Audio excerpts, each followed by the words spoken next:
ሰላም እንደምናደራችሁ የተከበራችሁ ተመልካቾቻችን ለዛሬ ዘላችሁ የቀረውን ስፖርታዊ መረጃዎች እንድትከታተሉ በክብር እንጋብዛለን።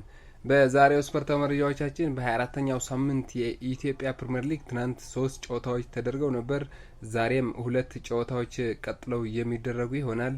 በአውሮፓ ቻምፒየንስ ሊግ ትናንትና 2 የሩብ ፍጻሜ የመጀመሪያ ዙር እጅግ ተጠባቂ ጨዋታዎች ተደርገዋል። አርሴናል በሜዳው በኤምሬትስ ሪያል ማድሪድን 3-0 ማሸነፍ ሲችል ኢንተር ሚላን ወደ አሊያንዝ አሬና አቅንቶ ባየር ሚኒክን 2-1 ማሸነፍ ችለዋል። ስለዚህ ስለነዚህ መረጃዎች እንነግራችኋለን ማለት ነው። እስከ መጨረሻ አብራችሁ እንድትቆዩ በክብር እንጋብዛለን። ለቻናሉ አዲስ የሆናችሁ ተከታታዮቻችን ሰብስክራይብ ማድረጋችሁን እንዳትረሱ። በቀጥታ ወደ ዝርዝር መረጃዎች ነው የምናልፈው። በ24ኛው ሳምንት የኢትዮጵያ ፕሪሚየር ሊግ ትናንት 3 ጨዋታዎች ተደርገው ነበር። አዳማ ከተማ ከወላይታ ድቻ ጋር ያደረጉት ጨዋታ ያለምንም ግብ 0-0 በሆነ ውጤት መለያየት ችሏል። ቀጥሎ ሀዲያ ሆሳዕና ከድሬዳዋ ከተማ ጋር ያደረጉት ጨዋታ 1-1 በሆነ ውጤት ነው ማጠናቀቅ የቻሉት። ተመስገን ብርሃኑ ለሀዲያ ሆሳዕና እንዲሁም አቤል አሰብ ለድሬዳዋ ከተማ ሁለቱም ግብ ያስቆጠሩ ተጫዋቾች ናቸው። ስለዚህ ነጥብ ተጋርቶ መውጣት ችሏል ማለት ነው። ሌላኛው 12 ሰዓት ላይ የጀመረው ጨዋታ የመቻልና የመቀለ ሰብዓ እንደርታ ጨዋታ ነበር። መቻል እንግዲህ 1-0 በሆነ ውጤት መቀለ ሰብዓ እንደርታን ማሸነፍ ችሏል ማለት ነው። ዛሬ ቀጥለው የሚደረጉ የ24ኛው ሳምንት የኢትዮጵያ ፕሪሚየር ሊግ ጨዋታዎች መብራት ኃይል 9 ሰዓት ከሐዋሳ ከተማ፣ ሱሑል ሽረ 12 ሰዓት ከሲዳማ ቡና ጋር የዛሬው የኢትዮጵያ ፕሪሚየር ሊግ የጨዋታ መርሃ ግብሮች ናቸው ማለት ነው። በአውሮፓ ቻምፒየንስ ሊግ የመጀመሪያው ዙር የሩብ ፍጻሜ ጥሎ ማለፍ ጨዋታዎች ትናንት 2 ጨዋታዎች ተደርገው ነበር። አርሴናል በሜዳው በኤሚሬትስ ስታዲየም ከሪያል ማድሪድ ጋር ያደረገው ጨዋታ እጅግ ተጠባቂው ጨዋታ ነበር። አርሴናል እንግዲህ እንደተጠበቀው ሳይሆን 3-0 በሆነ ውጤት ሪያል ማድሪድ ማሸነፍ ችሏል። አርሰናል ስንት ግብ ያስቆጥራል ተብሎ ነው እየተጠበቀው እንጂ ይቆጠርበታል እንጂ በሪያል ማድሪድ እንደሚሸነፍ ሁሉም ሰው ያመነበት ግምት ነበር። ነገር ግን አርሰናል በአንጻሩ ትናንትና ሪያል ማድሪድን 15 ጊዜ የአውሮፓ ቻምፒየንስ ሊግ ባለቤቱ ሪያል ማድሪድን አፈራርሶ 3-0 ነው ማሸነፍ የቻለው። ዲክላን ራይስ እጅግ በሚደንቅ ሁኔታ 2 የቅጣት ምት ግቦችን ከተመሳሳይ ቦታ ማስቆጠር ችሏል። ሚካኤል መሪኖ 3ኛዋ ግብ ከመረብ ማሳረፍ ችሏል ማለት ነው። የዚህ ጨዋታ ከመጀመሪያው ስንመለከት አርሰናል በ4-3-3 አሰላለፍ ነበር ወደ ሜዳ የገቡት። ዴቪድ ራያ በግብ ጠባቂነት፣ ጁሬን ቲምበር፣ ጃኮብ ኩዌር፣ ዊሊያም ሳሊባ እንዲሁም ሉዊስ ስኬሊ በተከላካይ መስመር፣ በአማካይ ዲክላን ራይስ፣ ቶማስ ፓርቲ እንዲሁም ማርቲን ኦዲጋርድ፣ ማርቲኔሊ፣ ማይክል መሪኖ እንዲሁም ቡካዮ ሳካ በአጥቂ ስፍራ ያሰልፏቸው ተጫዋቾች ናቸው። ሪያል ማድሪድ በአንጻሩ በ4-4-2 አሰላለፍ ቅርጽ ነበር ወደ ሜዳ የገባው። ግብ ጠባቂው ቤልጅማዊ ቲባት ኮርቷ፣ በተከላካይ መስመር ፌርላንድ ሜንዲ፣ ዴቪድ አላባ፣ አንቶኒዮ ሪዲገር እንዲሁም ፌዴሪኮ ቫልቨርዴ፣ ሞድሪች፣ ካማቪንጋ፣ ሮድሪጎ እንዲሁም ጁድ ቤሊንግሃም በአማካይ ስፍራ እንዲሁም ቪኒሲየስ ጁኒየር እና ኪሊያን ምባፔ በፊት መስመር አሰልፎ ነው ወደ ሜዳ የገባው። በመጀመሪያው አካባቢ እንግዲህ ዊሊያም ሳሊባ ወደ ሪያል ማድሪድ የገባው ኳስ እንግዲህ በስህተት ማውጣት ችሏል። እንግዲህ አርሰናል ደጋፊዎችን ያስቆጣ ተግባር ነበር። እንግዲህ ይህ ተጫዋች ወደ ሪያል ማድሪድ ለመዘዋወር ሪያል ማድሪዶችን ጥያቄ እያቀረቡ እንደሚገኙ ይታወቃል። ትናንትና የገባው ኳስ ማውጣቱ ተከትሎም ይህ ተጫዋች እንግዲህ አሁን ነው የሪያል ማድሪድ ተጫዋች የሆነው የሚሉ ትችቶችም ሲደርሱበት ነበር።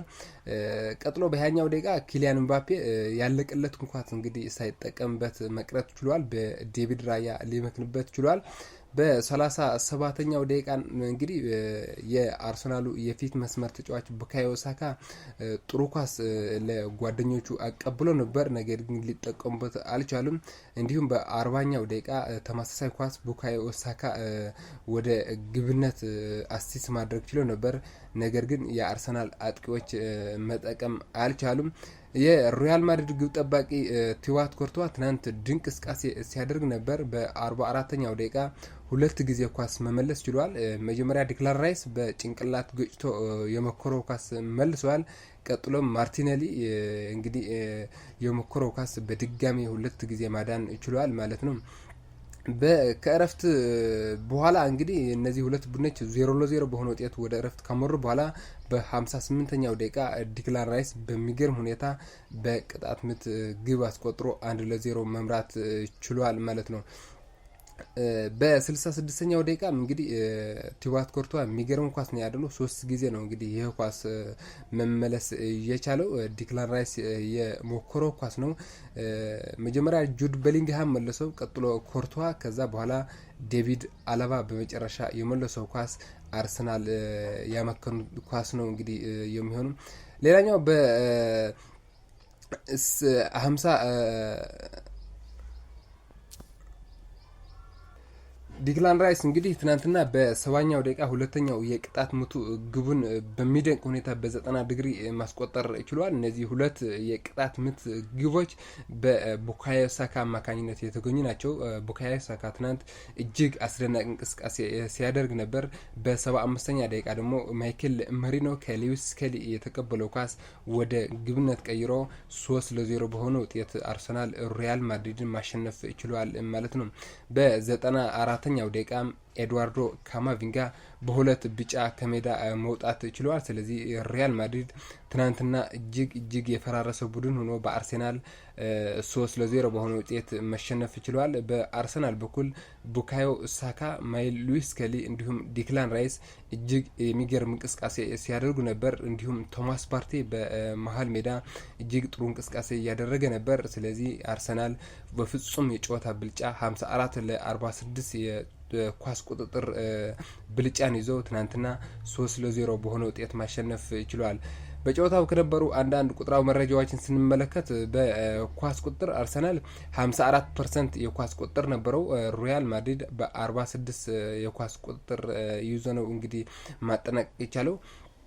በማዕዘን ምት ስንመለከት አርሰናል 5 ጊዜ የማዕዘን ምት መምታት ችለዋል። ሪያል ማድሪድ 3 ጊዜ ብቻ ነው መምታት የቻለው። በሙከራ ረገድ ስንመለከት አርሰናል 12 ኳስን መሞከር ችለዋል። ሪያል ማድሪድ 9 ኳስ ብቻ ነው ሙከራ ያደረገው። ከነዚህ 11ዱ የአርሰናሎች እንግዲህ ኦን ታርጌት ወይም አላማቸው የጠበቁ ነበሩ። ከ12ቱም 11ዱ ማለት ነው አንድ ብቻ ነው አላማው ያልጠበቀ ሙከራ ያደረጉት። በአንጻሩ ሪያል ማድሪድ ከ9ኙ 6ቱ አላማቸውን ያልጠበቁ ነበሩ። 3 ብቻ ናቸው አላማቸውን እየጠበቁ።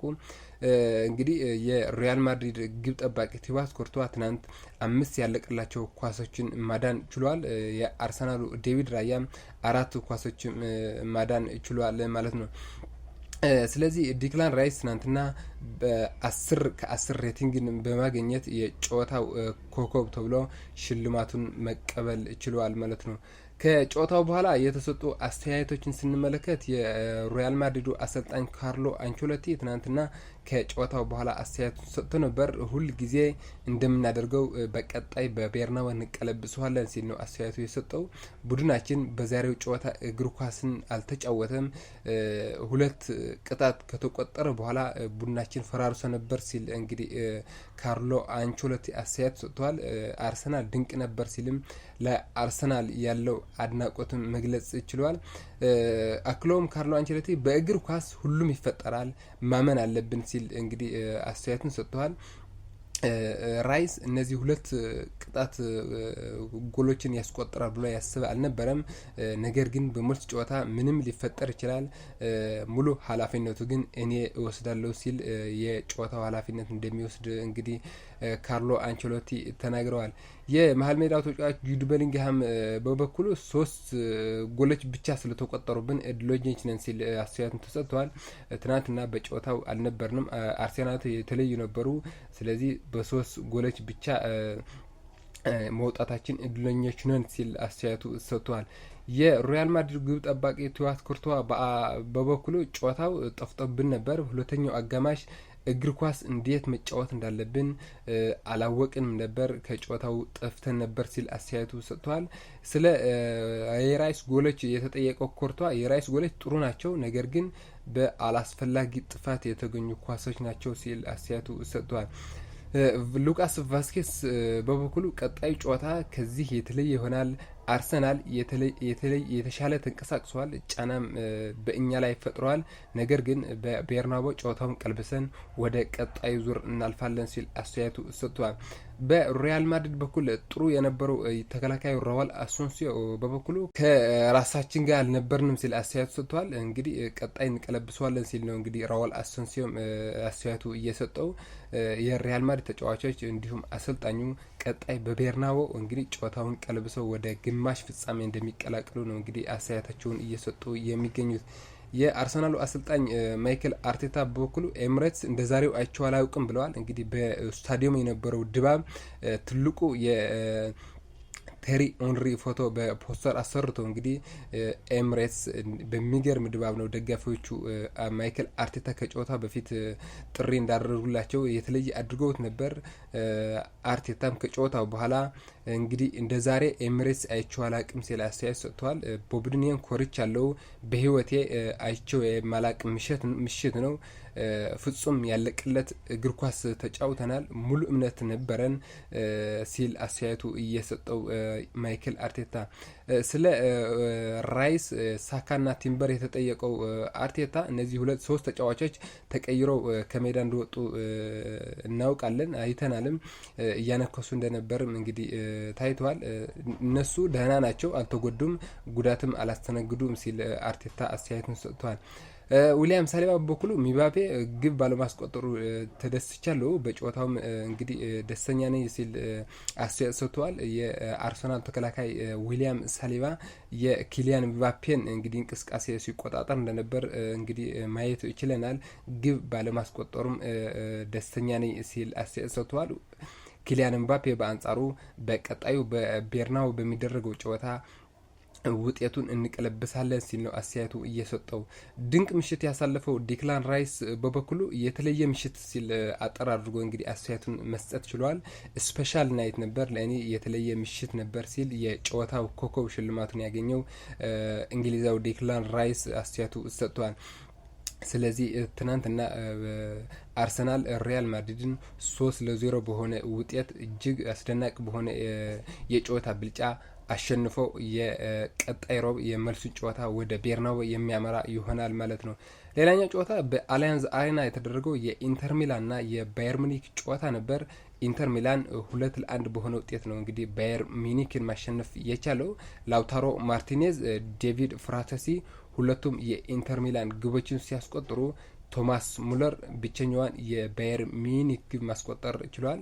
ላውታሮ ማርቲኔዝ እንግዲህ በቻምፒየንስ ሊግ ለኢንተር ሚላን 19 ግቦችን በማስቆጠር ከፍተኛ ግብ አስቆጣሪን መሆን ችሏል። አድሪያኖ ነበር በ18 ግብ የሚመራው። እንግዲህ ትናንትና ላውታሮ ማርቲኔዝ ግብ ማስቆጠሩን ተከትሎ 19 ግቦችን ለኢንተር ሚላን በቻምፒየንስ ሊግን ማስቆጠር ችሏል ማለት ነው። ስለዚህ ኢንተር ሚላን በቀጣይ ሮብ በሜዳው በሳንሲሮ ጁሴፔ ሜዛ ከባየር ሚኒክ ጋር የመልስ ጨዋታውን የሚያደርግ ይሆናል።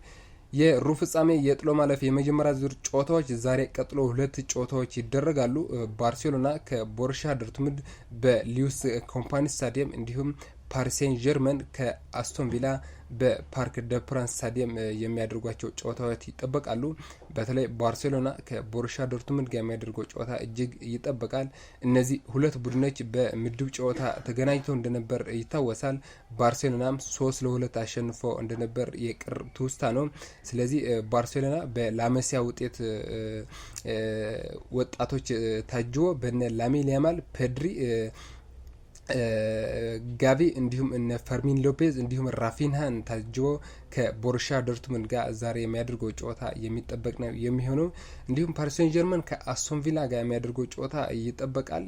እንግዲህ ፓሪስ ሴን ጀርመን ሊቨርፑልን ጥሎ ወደዚህ ወደ ሩብ ፍጻሜ እንደተቀላቀለ ይታወሳል። አስቶን ቪላም ክለብ ብሩጅን ጥሎ ነው ወደዚህ የተቀላቀለው። ስለዚህ እነዚህ ሁለት ቡድኖች የሚያደርጉም ጨዋታም ዛሬ 4 ሰዓት ላይ የሚጠበቅ ነው የሚሆነው ማለት ነው።